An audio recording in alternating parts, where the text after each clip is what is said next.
우리 2차 대전 때에 피해를 입은 나라들이 아주 많죠.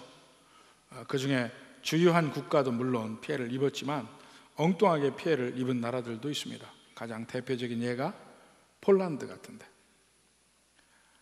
약소국으로 독일과 소련 중간에 끼어서 항상 어려움을 겪었습니다. 2차 대전이 발발할 때도 제일 먼저 독일이 폴란드를 침공했죠. 그 이후로 이 일종의 독일의 군사적 공장 역할을 많이 해서 연합군의 엄청난 포격을 받습니다. 바르샤바는 거의 완전히 도시가 없어지다시피 했는데 그 중에 유일하게 남아있던 건물이 있었습니다. 거기가 어디냐면 국제성서공회 폴란드 본부, 거기가 한 건물이 남아있어요. 벽이 그냥 세워 있고, 근데 그 벽에 하나님 말씀이 있는데 참 재미있는 게, 그 말씀이 뭐냐면 천지는 없어질지언정 내 말은 없어지지 아니하리라. 이 말씀이 살아있었어요. 그러니까 참 상징적으로 정말 그렇지, 하나님의 말씀은 살아있지, 하나님의 말씀은 없어지지 않지. 천지는 없어져도. 근데 하나님의 말씀이 없어지지 않는다는 의미가 뭡니까? 폭격을 해도 그 말씀이 그냥 있는 거, 그걸 얘기하는 건가요? 하나님의 말씀이 없어지지 않는다는 얘기는 하나님께서 일단 말씀을 하시면 그 말씀이 반드시 능력이 되어서 그 말씀대로 되는 겁니다. 말씀이 이루어지는 겁니다. 그 말씀이 없어지지 않는 거예요. 특히 지금 우리가 신약을 보니까 예수님의 말씀 중에서 미래에 관해서 예수님이 이야기하신 말씀, 이렇게 되리라 한 모든 말씀이 하나도 빠짐없이 전부 되는 것, 그것이 말씀이 영원한 것, 말씀이 없어지지 아니한 것, 그런 의미입니다. 우리가 지금 보고 있는 감람산 강화, 올리벳 디스코르스라고 하는 건데, 이 감람산 강화가 24장, 25장 계속 있죠. 감람산에서 제자들에게 감람산을 보고 해서 성전을 보고 가르치는 거예요. 이 시점에서 한번 먼저 성전 한번 봅시다. 사진 한번 볼까요? 예, 이게 전부 제가 찍은 사진입니다. 지금 여기가 왼쪽에 약간 브라운 컬러로 있는 왼쪽 아래편에 있는 건물이 성전터예요. 지금의 그 알악사 모스크가 있는 바로 그겁니다. 거기고, 그 다음에 건너편에 허옇게 되어 있는 그곳이 감람산입니다. 그 중간에는 내려갔다 올라가죠. 그 내려간 곳이 기드론 골짜기예요. 지금은 좀 편편하지만 옛날에는 훨씬 더 깊었습니다. 그 감람산이 산맥처럼 이렇게 길게 뻗어 있어요. 그 감람산을 넘어가면 베다니가 있고 벳바게가 있습니다. 그래서 그 베다니로 가시는 길에 성전에서부터 나와서 지금 감람산을 약간 올라가셨어요. 올라가서 넘어가기 전에 제자들이 성전을 보고, 얼마나, 성전 한번 보십시오, 이게 얼마나 영광스럽고 놀랍습니까? 그때 예수님이 거기에 성전을 보고 앉아서 제자들하고 얘기 나누는 그 장면, 그게 감람산 강화입니다. 자, 감람산 봤죠? 근데 허연 게 저기 다 뭐냐면 저기 다 무덤이에요. 무덤, 전부 다 무덤이에요. 감람 전체가. 다음 사진 봅시다. 이게 전부 무덤이에요. 돌로 된 그 기단들이죠, 전부 다. 이게 직사각형 하나마다 한 사람 들어가고, 심지어는 여러 사람 들어가는 게 있습니다. 근데 그게 전부 무덤인 이유가 뭐냐면, 마지막 날, 그 유대인들이 믿는 겁니다. 마지막 날 이 메시아가 임할 때 이 감람산으로 임한다는 거예요. 그러면 감람산에 임할 때 이 감람산에 있는 모든 사람들이 부활해서 일어난다, 그걸 믿어요. 그래서 여기 이 무덤이지만 부동산 값이 엄청납니다. 서로 들어가려고. 근데 지금은 아무리 비싸도 자리가 없어요. 유대인들 중에서 돈 아주 많은 사람들은 여기다 다 자기 무덤을 썼으니까, 역대로 이제까지. 그러니까 여기서 잠자는 사람들이 전부 이 성전 쪽을 바라보고 있는 거예요. 그 다음 사진 봅시다.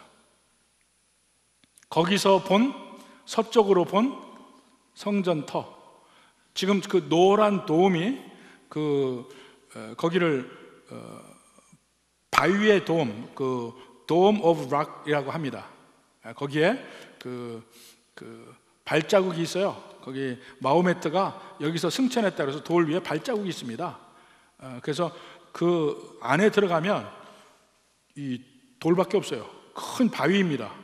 그 바위만 돌아서 보게 되어 있습니다. 거기에 발자국 자국이 있고. 근데 그 자리가 이제 지금 보고 있는 게 서쪽 방향을 보고 있죠. 그러니까 거기서 거꾸로 보면 감람산이 동쪽이에요. 동쪽. 그러니까 에스겔서나 이런 데 보면 하나님의 영이 동쪽으로 나가십니다. 감람산 쪽으로 해가지고 동쪽으로 나가셨다가 동쪽에서 감람산으로 다시 돌아오셔요. 그런 장면들이 있거든요. 그러니까 거기 있는 넓은 게 옛날에 전부 성전터예요. 그 도움 오브 락이 있는데 왼쪽에는 모스크가 있고 오른쪽 끝에는 옛날 로마의 요새가 있습니다. 그러니까 이 아래로는 전부 다 무덤이에요, 무덤. 이렇게 돼 있고 지금은 그 도움 오브 락 아래쪽, 그 성벽 아래쪽에 새롭게 이 고고학적 발굴이 계속해서 이루어지고 있어서 그 밑에 많은 이 역사적 건물이라든가 이런 게 많이 나오고 있습니다. 지금도. 여기서 보고 지금 저렇게 보고 옛날 성전을 보고서 지금 이거 앉아서 지금 예수님과 제자들이 이야기하고 있는 장면이에요. 여기까지 시리적인 거 보겠습니다. 감람산 강화는 지난주에 말씀을 드렸지만 두 가지 면을 집중적으로 봐야 합니다. 물론 우리의 관심은 미래에 어떤 일이 일어나는가 여기에 관심을 가지고 있지만 사실은 그 미래에 이러한 일에 관한 밑받침은 뭐냐면 첫째로 이 말씀을 하고 있는 예수님이 누구인가 그거부터 봐야 됩니다. 이 말씀하고 있는 예수님이 누구인가? 참된 선지자이시고 이 말씀이 다 이루어지니까 선지자이시며 동시에 인자이시고 인자는 이 세상을 심판하는 심판주로서 하나님을 가리킨다고 그랬어요. 인자. 그리고 하나님의 아들이고 이런 면들이 권세 있게 이 말씀을 증거하는 과정에서 볼 수가 있습니다. 예수님이 누구신가? 또 하나는 우리는 미래에 관심이 있지만 사실은 우리가 더 관심을 두고 봐야 될 게 뭐냐면 여기 나오는 명령형을 보라 이겁니다. 명령형. 예수님이 이야기하고자 하는 핵심, 그 초점은 이 명령형에 있습니다. 미래에 이런 일이 일어나니까 지금 어떻게 하라, 어떤 자세로 살아라, 뭐 이런 얘기입니다. 그러니까 이런 면에 중점을 두고 볼 것이고 여기 물론 감람산 강화에서 앞으로 일어날 예수님과 제자들이 말할 때 앞으로 일어날 미래의 사건에 대해서 지금 말하고 있는데 이 미래의 사건을 보는 관점이 전부 세 가지라고 그랬습니다. 한 관점은 프리터리스트라고 해서 이미 다 일어났다. 주 70년에 예루살렘 멸망하고 성전이 회파될 때 이 일이 다 일어났다. 더 이상 미래에 일어날 일이 없다. 이거 보는 관점이 하나 있고 또 하나의 관점은 그거 아니다. 아직도 여기 있는 것이 하나도 일어나지 않았다. 미래주의자들. 근데 그 미래주의자는 뭐하고 연결된다고 그랬어요? 세대주의하고 연결이 된다고 그랬습니다. 세대주의자들은 세대를 성부시대, 성자시대, 성령시대 이렇게 나눠가면서 아직 이스라엘의 시대가 끝나지 않은 7년이 있다는 거예요. 은혜의 시대, 성령의 시대가 딱 끝나고 나면 이방인의 시대가 끝나고 앞으로 유대인의 시대가 7년이 있고 7년 환란이 있고 그 뒤에 멸망이 온다. 뭐 이런 얘기입니다.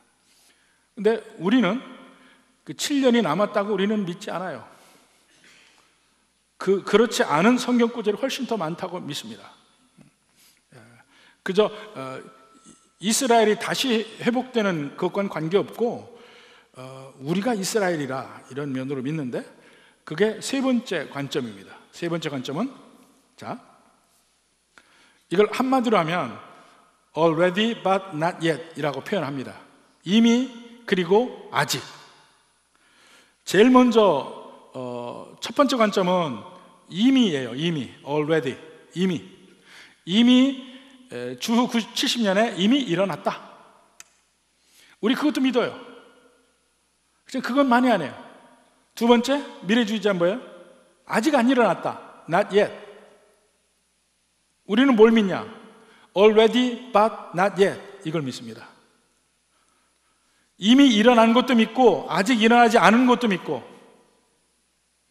무슨 얘기냐면 이 예수님의 미래에 대한 예언 중에 이미 일어난 일이 일부 예루살렘의 멸망 때 있어요. 오늘 본문이 바로 그 부분입니다. 근데 그것만이 아니고 앞으로 그 이후에 있을 것도 이야기를 했고 이미 일어났다고 하는 일도 예루살렘으로 다 끝난 게 아니라 이겁니다. 이게 하나의 모형이 되어서 그 뒤에 일어날 더 큰 우주적 멸망을 보여주고 있는 것이 예루살렘의 멸망이다 이겁니다. 그래서 제가 인용한 구절이 있죠. 예를 들어서 사무엘하 7장에 하나님께서 다윗에게 나단 선지자를 통해서 이야기하죠. 내 씨가 내 후손이 성전도 지을 것이고 그 나라의 위가 영원하리라. 1차적으로 솔로몬에게 이루어집니다. 솔로몬이 성전을 짓잖아요. 그의 나라는 영광의 나라가 되잖아요. 그러나 그것은 모형일 뿐이에요. 1차적으로 일어나지만 궁극적으로는 예수님에 관한 얘기예요. 예수님이야말로 진정한 성전을 짓는 분이고 예수님이야말로 진정 영원한 나라의 다윗 후손입니다. 이중적으로 이루어져요. 그러한 면에서 예루살렘의 멸망에 관한 이야기도 1차적으로는 예루살렘의 멸망이지만 궁극적으로는 이 온 세상의 멸망도 함께 이야기한다고 우리는 생각하는 겁니다. 바로 이 관점의 면을 여러분이 미리 알고 들어가는 것이 대단히 중요합니다. 성경에서 자꾸 헷갈리지 말고. 자, 1차적으로 오늘 본문이 바로 예루살렘의 멸망을 이야기한다고 보는 이유가 있습니다. 여기 말하고 있는 대상이 누구냐면 그 당시 제자들과 예수 믿는 사람들이에요.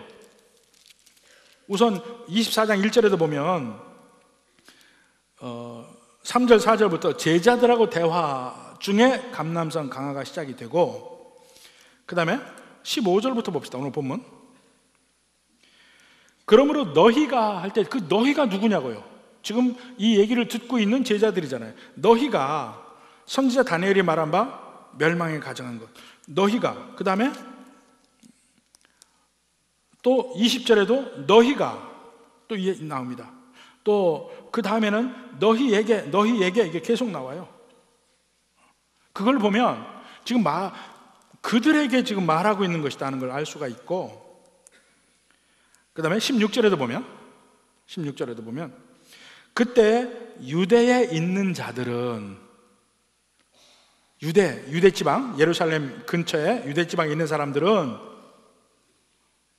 산으로 도망가라 그랬어요. 그럼 유대에 없는 사람들은요? 그 사람들은 지금 여기 얘기하는 초점이 아닙니다. 그걸 먼저 이해를 해야 돼요. 한국에 있는 사람들 몰라요. 말하고 있지 않아요. 유대에 있는 사람들에게 산으로 가라 얘기합니다. 그리고 거기 나오는 거 보면 자 17절에도 지붕 위에 있는 자는 여러분 지붕 위에 올라가 봤습니까? 지붕 위에 거의 안 올라가 봤을 거예요. 지붕 위에 올라간 사람들은 다 부잡한 사람들이야. 부잡한 사람들. 한국의 지붕은 다 이렇게 돼 있는데 누가 올라가겠어요 그거를. 근데 보니까 누구는 그 다음에 얘기 들어보니까 누구는 올라갔다고 그러더라고. 올라가서 떨어져서 난리치고 했다고 그러더라고. 지붕에 올라가는 거를 한국에 옛날에 보면 초가집이잖아요. 가을이 되면 새로운 볏짚으로 지붕을 엮습니다. 이 짚을 계속 하나로 이렇게 지그재그로 해서 엮어요. 쭉 엮어서 쭉 그 마당에다 놓고 저희 외가에서 저희 삼촌들이 하는 걸 봤습니다. 마지막에는 제일 위에 올라갈 것을 시옷자로 양쪽을 서로 이렇게 해서 엮더라고. 쫙 엮어놔요. 그래 놓고 아래서부터 한 줄, 그 위에 한 줄 덮어서 맨 위에 그 시옷자를 딱 올리더라고. 그렇게 지붕하는 사람에는 올라가지 한국에는 올라가는 사람은 거의 없습니다. 근데 그것은 그 사람들은 계속 지붕에 올라다니는 사람들이에요. 왜냐하면 흙집으로 돼가지고 완전히 상자각처럼 되어 있습니다. 그러니까 한국을 보면 슬라브 집들 있죠. 위에가 빨래도 널고 뭐 조기도 말리고 생선도 말리고 뭐 도라지도 말리고 그 위를 다 쓰잖아요. 슬라브 집 보면 그렇게 생겼어요. 여름에 더울 때 안에 있으면 답답해. 그 위에 올라가면 바람도 불고 서늘하고 해서 거기서 생활을 많이 했습니다. 그러니까 지붕에 자주 올라가요. 근데 지붕에 올라갈 때는 뭐 자기 거 다 가지고 올라가는 게 아니죠. 그냥 올라가죠. 바로 내려오니까 집 밑에니까 난리가 났어요. 그러면 아무것도 안 가져왔으니까 집에 뭔가 우리식으로 얘기하면 지갑도 가져가야 되죠. 돈도 가져가야 되죠. 귀중품도 가져가야 되죠. 그 집에 갖다 가야 될 거 아니에요. 그렇게 하지 말라는 얘기예요. 집 안에 있는 물건을 가지러 가지 마라. 사실 지붕에 올라갔다 아무것도 없이 갔는데, 잠깐 쉬러 갔는데, 잠깐 놀러 갔는데, 그 얘기입니다. 그리고 겉옷을 가지러 뒤로, 밭에 있는 겉옷, 유대인이 입는 겉옷이 있어요. 바로 그 얘기죠.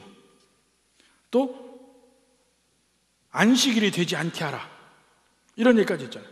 그러니까 유대적 환경에 맞는 말을 주로 하고 있어요. 그러니까 이 말씀의 대상이 유대인이라는 걸 알 수가 있다 이거죠. 예수님이 이야기하는 미래의 환란이 1차적으로 예루살렘에 임하는, 또 예루살렘과 유다에 임하는 환란에 대해서 이야기하고 있다. 누구에게요? 바로 그 당시 그 사람들에게.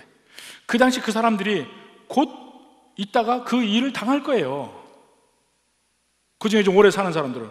자, 예수님이 지금 이야기하고 있을 때가 주후 33년, 30년에서 33년 이 정도 되니까 바로 35년에서 40년 뒤에 일어날 일이에요. 살아있는 사람들이 그때 당한다고. 무슨 일이 일어나냐면 성전의 멸망에 대해서 이야기한다. 15절에 보니까 너희가 선지자 다니엘이 말한 바, 다니엘서 9장에 나온 말입니다. 멸망이 가정한 것이 거룩한 곳에 선 것을 보거든. AD 70년, 주후 70년에 성전 회파를 말하는 것이라고 생각을 해요. 황제 숭배, 로마는 황제 숭배죠. 그 황제 숭배한 로마 군들이 들어와서 성전에서 자기들 우상에다가 제사 지내는 일을 실제로 했거든. 예수님이 누가복음 보면은 성전 청소하시고 예루살렘의 멸망을 예언합니다. 그러면서 봅시다. 누가복음 21장 20절부터 한번 봅시다. 21장 20절. 너희가 예루살렘의 군대들에게 에워싸이는 것을 보거든 그 멸망이 가까운 줄을 알라. 예루살렘의 군대가 에워쌌대요. 그때 유대에 있는 자들은 산으로 도망할 것이며 성내에 있는 자들은 나갈 것이며 초원에 있는 자들은 그리로 들어가지 말지라. 예루살렘 안에 가지 말라. 이거 도망가라. 이거 전부 다. 이 일이 실제로 일어났죠. 주 70년에, 원래 유대인이 받는 주 66년에 일어났어요. 로마에서 군대를 파송합니다. 그 군대 사령관은 베스파시안입니다. 베스파시아누스라고 이야기하고 그의 아들 티투스가 같이 장군으로 참여합니다. 그 부자간이 장군이 되어서 점점 공격을 하고 이제 예루살렘 공략이 남았어요. 그때에 로마에서는 이 황제의 자리를 놓고 장군들의 쟁탈전이 벌어집니다. 그래서 몇 명이 황제 된다 하다가 다 없어지고 마지막엔 그들이 합의해서 원로원에서 전쟁하고 있는 베스파니아누스 그 장군을 불러서 황제로 임명합니다. 그게 주후 69년. 전쟁을 거의 막바지에 싸우다가 황제로 차출돼서 베스파니아누스가 가니까 그 아들 티투스가 총사령관에 대해서 예루살렘을 공격합니다. 그렇게 해서 우리가 디도 장군이라고 하죠. 티투스가 이 성전에 서게 됩니다. 서게 되는데 처음에는 그 예루살렘과 성전을 그냥 두려고 했어요. 두려고 했는데 한 병사가 성전에다가 불을 질렀어요. 불이 타는데 그때 마침 로마에서도 예루살렘과 성전을 다 완전히 파괴하라는 칙령이 내려와요. 그 성전이 불이 나니까 그 성전이 모든 기명들이 그 성소 지성소 안에는 전부 금으로 되어 있단 말입니다. 그 금이 불 때문에 녹아서 돌 사이로 다 스며 들어간 거예요. 병사들이 그 금을 얻기 위해서 그 큰 돌을 다 옮기기 시작합니다. 그렇게 해서 돌 하나도 돌 위에 남지 않는다는 말이 이루어져요. 그 당시 그 유대 전쟁을 보고 증언한 것이 요세푸스의 그 주이시 워라는 그 유대인의 전쟁이라는 그 역사서가 있습니다. 거기 보면 성벽은 완전히 무너졌고 어디에 사람이 살았는지도 모를 정도였다 기록했어요. 예루살렘 자체가 완전히 없어진 거예요. 그러면서 요세푸스가 뭐라고 기록했냐면 로마가 예루살렘과 유대를 점령했을 때 완전 그 평정이 됐을 때 9만 7천 명이 노예로 잡혀갑니다. 그리고 칼로 죽거나 기근으로 죽은 사람이 110만 명이에요. 110만 명은 지금도 거의 힘든 숫자예요. 그러니까 완전히 거긴 초토화됐다고 보면 돼요. 그 전에도 그 이후에도 없었습니다. 그러니까 사실 다니엘의 예언이 그 뒤에 다니엘이 페르시아 때까지 있었던 사람 아닙니까? 그 뒤에 이땐가 저땐가 계속 봤어요. 물론 그것이 BC 586년, 582년에 그 유다가 멸망할 때도 물론 예루살렘과 그 성전이 회파가 됐지만 그건 이제 다니엘 이전의 얘기고, 이 주 163년에 보면 주전 163년 이 알렉산더 대왕이 페르시아를 완전히 멸망시키고 전체가 알렉산더 시기가 됐는데 바로 죽었잖아요. 네 장군이 나눠서 이제 왕조가 세워집니다. 가장 대표적인 예가 이집트의 톨레미 왕조, 프톨레미라고도 하고, 그리고 시리아 쪽에 셀루키드 왕조가 세워집니다. 처음에는 톨레미 왕조가 잘해. 톨레미 왕조의 가장 끝 왕이 클레오파트라예요. 가장 마지막 왕이. 거기 나중에 로마에게 멸망하는데 점점 약해져요. 근데 북쪽의 셀루키드는 점점 강해져요. 처음에 팔레스타인은 톨레미 왕조가 다스렸어요. 이때는 이 온화한 정책을 펼쳐서 그들이 신앙생활하는데 문제가 없었습니다. 문제는 위쪽에 시리아 쪽에 그 셀루키드 왕조가 점점 강성해지면서 팔레스타인을 다 자기들이 점령하는데 이 사람들은 폭정을 합니다. 그 중에 가장 대표적인 사람이 안티오쿠스 에피파네스라는 황제예요. 안티오쿠스 에피파네스가 그 유대 종교 자체를 말살시키려고 노력했습니다. 그래서 유대인의 제단에 돼지를 갖다 올려놓고 이런 일이 벌어집니다. 그래서 결국은 그것 때문에 유대인이 반기를 들어서 마카베 전쟁이 일어나거든요. 근데 그 안티오쿠스 에피파네스라는 그 황제가 성전에다가 우상을 세워요. 자기네. 그래서 이게 과연 다니엘서에서 이야기한 그때가 아닌가도 생각을 했어요. 근데 주 70년에 디도 장군이 예루살렘과 온 유다를 완전히 깔아뭉갠 이 사건은 그 사건과 비교가 안 되는 거예요. 전무후무한 사건이에요. 그 이후로 유대인들은 예루살렘 이 팔레스타인 근처를 못 갔습니다. 전부 추방됐습니다. 그래서 그들이 간 게 스페인으로도 가고 동유럽 쪽으로도 가고 폴란드로도 많이 갔고 지금의 러시아 쪽, 구르지아 쪽 이쪽에 많이 가 살았어요. 못 사니까.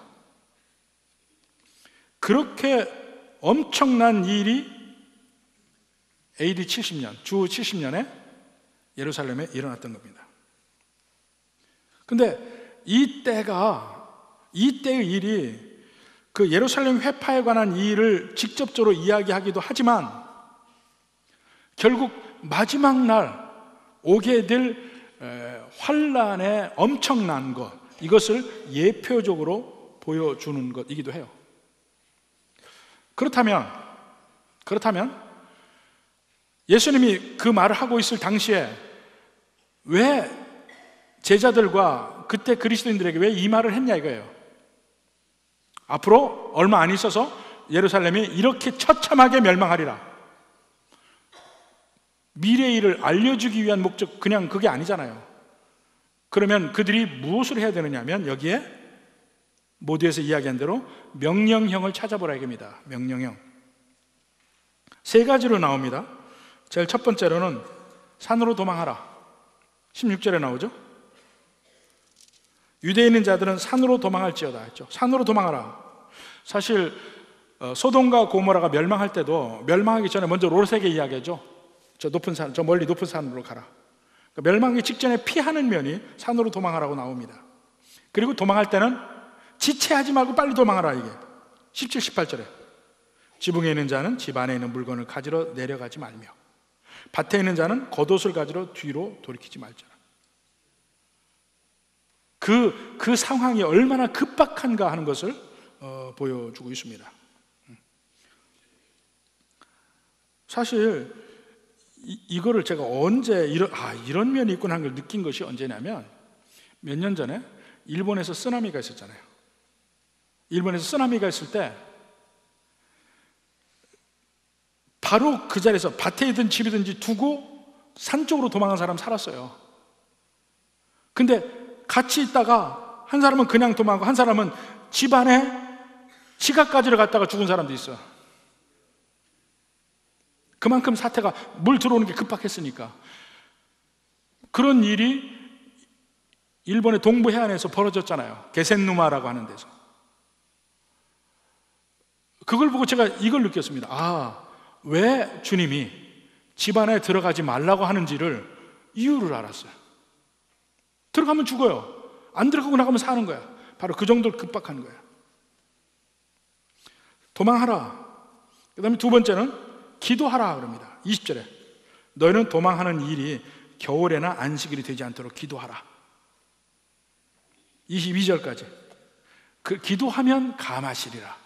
기도할 때 하나님이 응답하신다는 그 얘기죠. 환란이 없게 한다는 얘기는 아니에요. 환란을 감하시리라, 피할 길을 주리라, 뭐 이런 얘기입니다.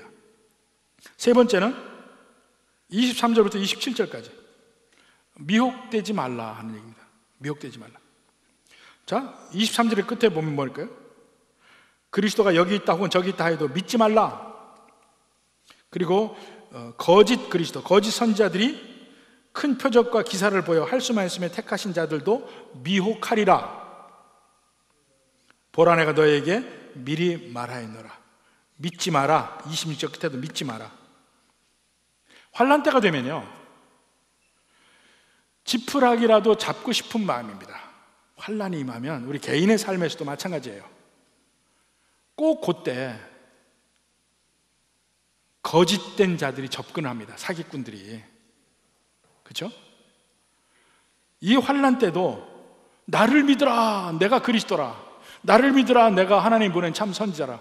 그럴 때 혹 미혹되는데 너희는 미혹되지 말라 입니다. 우리 개인적인 인생에도 마찬가지예요.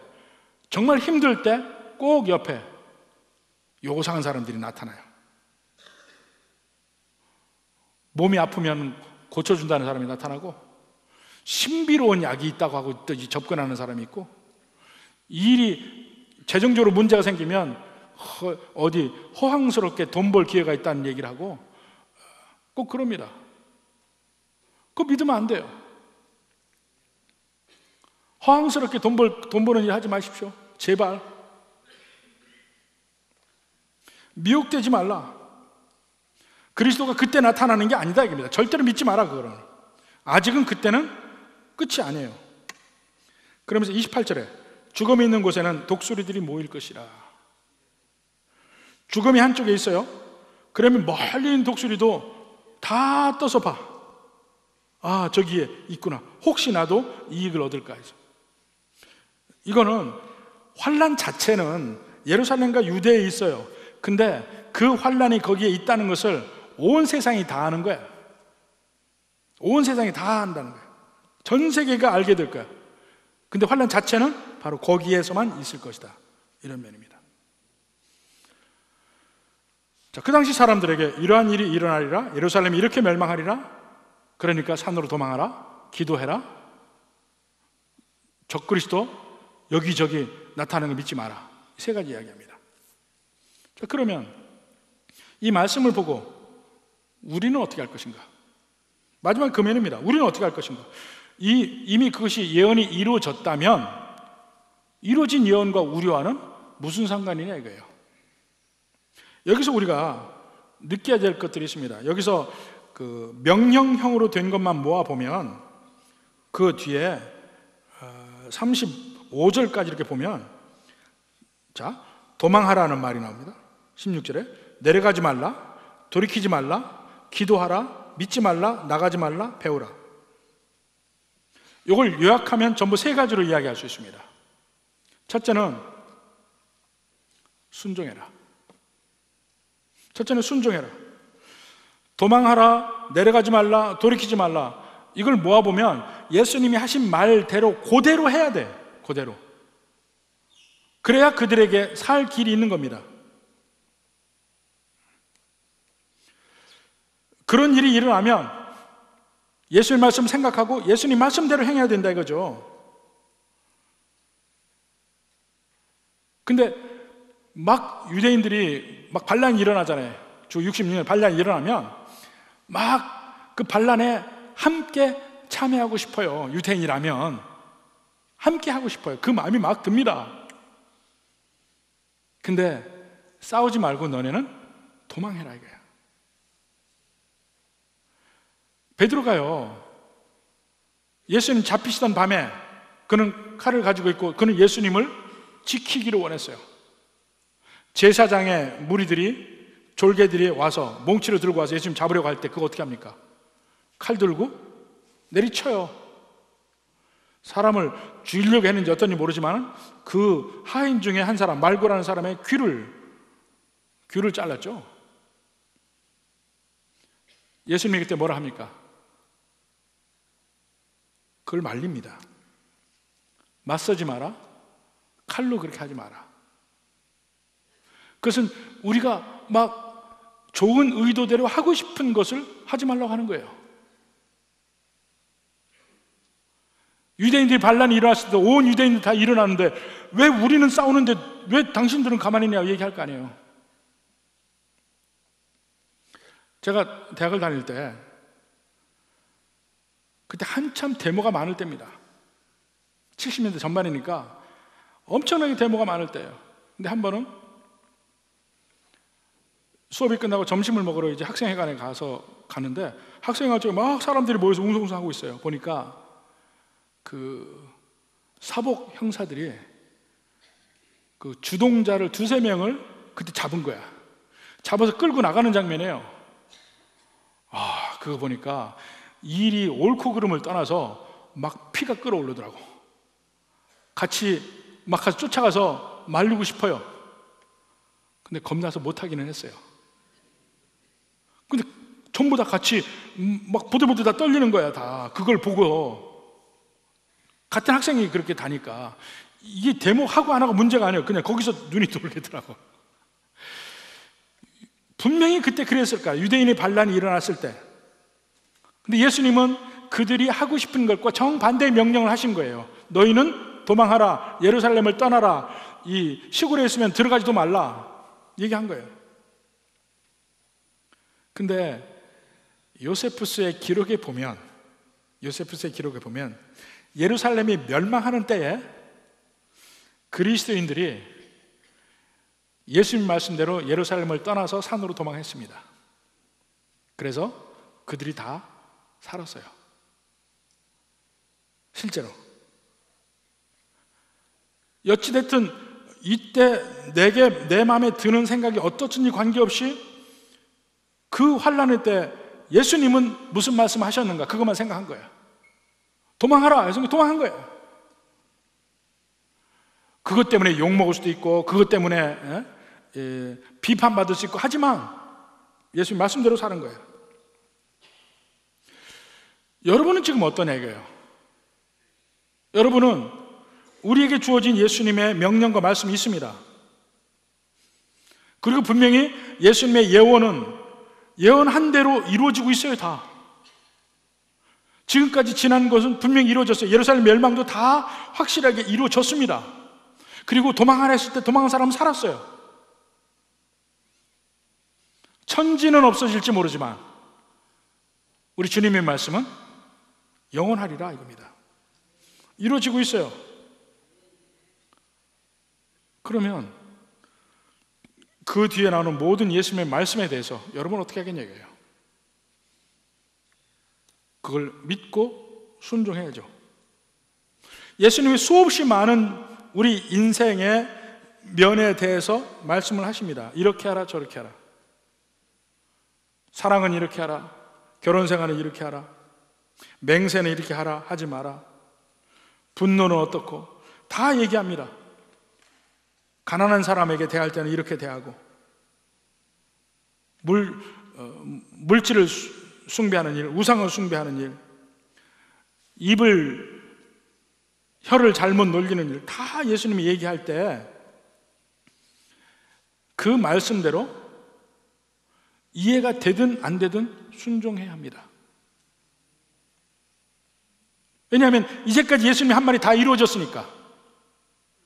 예수님이 하라고 명령한 대로 순종한 사람은 다 그대로 살았으니까. 그럼 우리는 어떻게 해야 되나요? 당연히 그래야죠.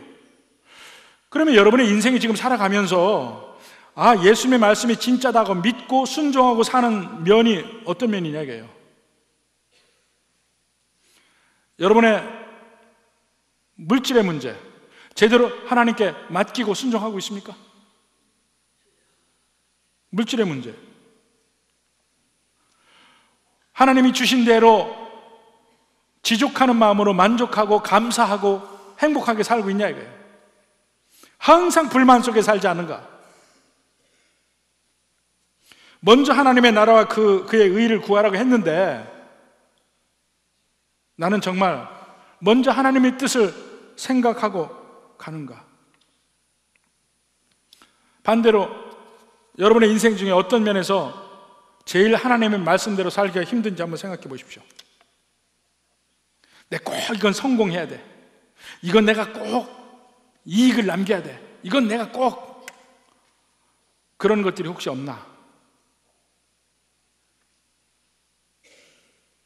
또 그렇게 나쁠 것 같지 않은 취미생활들, 그것들도 우리 주님의 뜻보다 먼저라면 그건 다 우상이 될 수가 있죠. 그 자체는 나쁘지 않다 하더라도 모든 스포츠가 다 그래요. 모든 스포츠가. 오늘 안 나온 사람이야 뭐 말해도 소용없으니까, 혹시 지난주나 그 전에나 야구장 가느라고 예배 못 나온 사람은 회개하세요.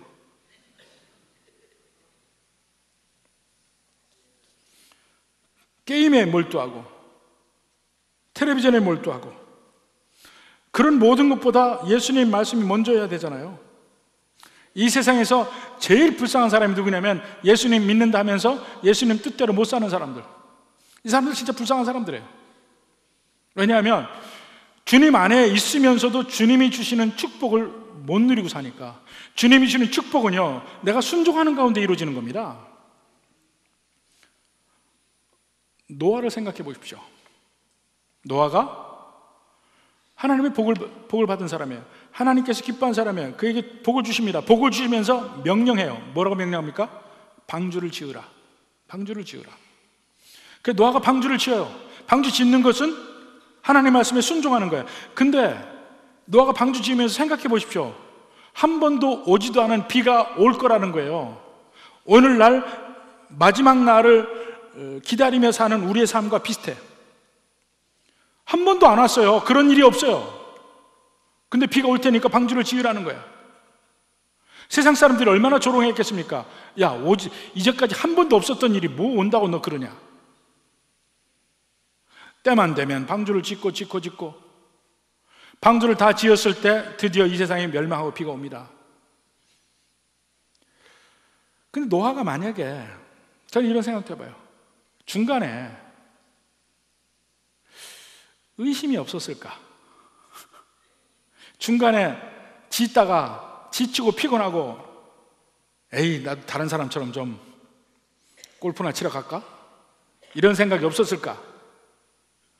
그래서 한 방주를 반만 짓고 말았다 칩시다.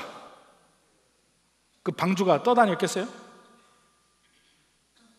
방주를 짓긴 졌는데 하나님 말씀대로 역청을 안 발랐다고 칩시다. 어떻게 될 거야? 꼬로록 가라앉았겠지. 하나님 말씀은요, 난 제일 불쌍한 사람이 중간쯤 지키는 사람이라고 생각해. 나는 지키다 말다 중간쯤 지키는 사람이 제일 불쌍하다고 생각해. 꼭 방주 반만 지은 노아처럼 노력은 했어요. 욕도 먹고 하나님 말씀대로 한다고 했는데 나중에 방주 타니까 가라앉았어. 제일 불쌍한 사람이죠. 하나님 말씀이, 근데 실제 우리 삶에서 보면요, 이거 정말 하나님이 축복하셨다 느끼는 때가 대개 언제냐면 하나님 말씀을 끝까지 지킬 때예요. 끝까지 지키려고 노력하는 순간에 그 마지막에 하나님의 복을 경험합니다. 하나님이 함께 하심도 경험하고 하나님이 살아계심도 경험하고, 근데 대충 믿고 왔다 갔다 하는 데서는 그게 경험이 안 돼요.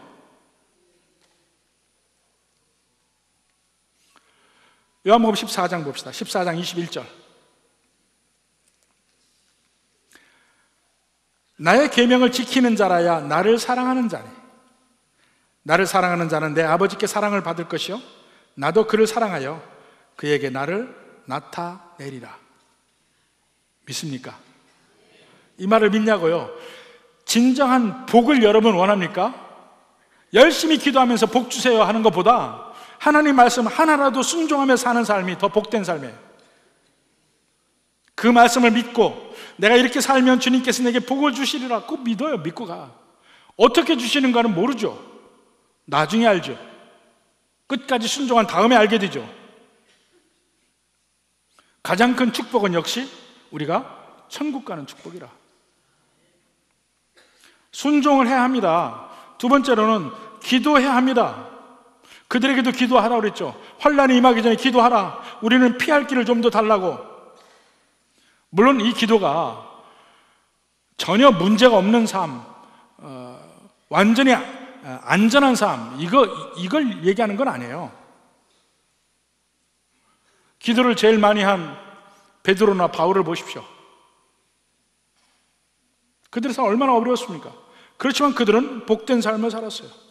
후회하지 않는 삶을 살았어요. 우리가 기도하는 것은 전능하신 하나님 앞에 내 삶을 맡기는 거예요. 기도하라. 기도해. 그리고 세 번째로 중요한 것이 지혜로운 판단이에요. 믿지 마라. 배우라. 감람산 강화는 우리에게 지혜를 주시는 말씀입니다.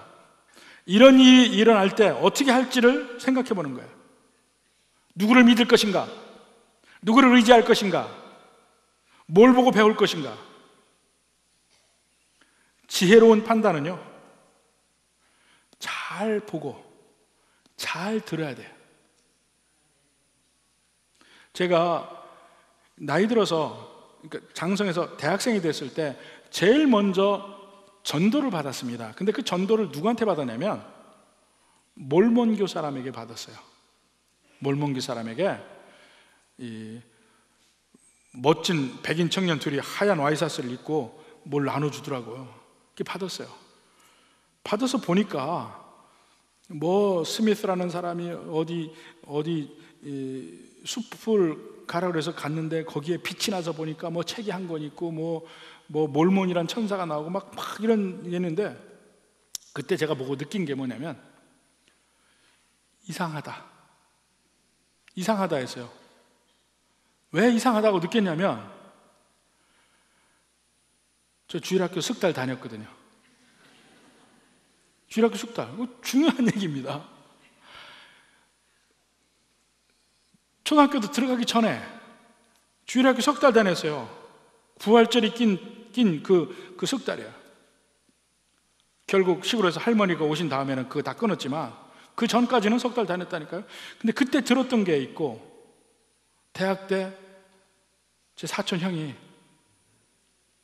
하여튼 형에게 찾아만 가면 주일날 교회를 끌고 가서 몇 번 가본 적이 있고, 그 판단으로도 몰몬교 사람이 얘기해서 뭐 다른 성경이 있고 몰몬이라는 천사를 얘기하는데 이상하다 느낀 거예요. 그래서 안 갔습니다. 그래서 그 사람들하고 안 만났어요. 이상해서. 세상에 주일학교 석 달 다닌 사람도 그렇게 느끼는데, 교회를 몇 년씩 다니다가 이단으로 가는 사람들은 뭐예요 도대체? 뭘 본 거예요? 이 성경을 어떻게 본 거예요 도대체? 아무 데서나 가서 배운다고 하지 마시고, 아무 데서나 가서 고개 디밀고 안수해달라고 하지 마요. 그것도 영적 능력이 있는 겁니다. 안수도. 좀 지혜롭게 판단했으면 좋겠어요. 구별해서 어느 게 진짜인지 가짜인지는 예수 믿는 사람에게 이걸 자세히 다 몰라도요, 기본은 있습니다. 근본은 있습니다. 아, 이상하다. 그래서 거짓과 참을 구별할 수 있는 능력은 모든 그리스도인들에게 주셨다니까요. 그래서 더 열심히 성경 속에서 하나님을 아시고 예수님이 누군지 알아보고, 그러면 누가 다른 말을 해도 금방 아, 이상하구나 느낀다니까요. 그래서 마지막 날에 사는 우리의 자세에 대해서 얘기하는 건 뭐냐? 첫째, 무조건 순종해. 주님 말에 순종해. 가장 먼저 알고 순종하고 기도하고, 그리고 지혜롭게 판단해야 돼. 가짜를 잘 볼 수 있는 눈을 잘 봐야 됩니다. 바로 이런 은혜가 오늘날에 가장 필요한 때라고 생각합니다. 우리 모든 성도에게 이 은혜가 있기를 주님의 이름으로 축원합니다.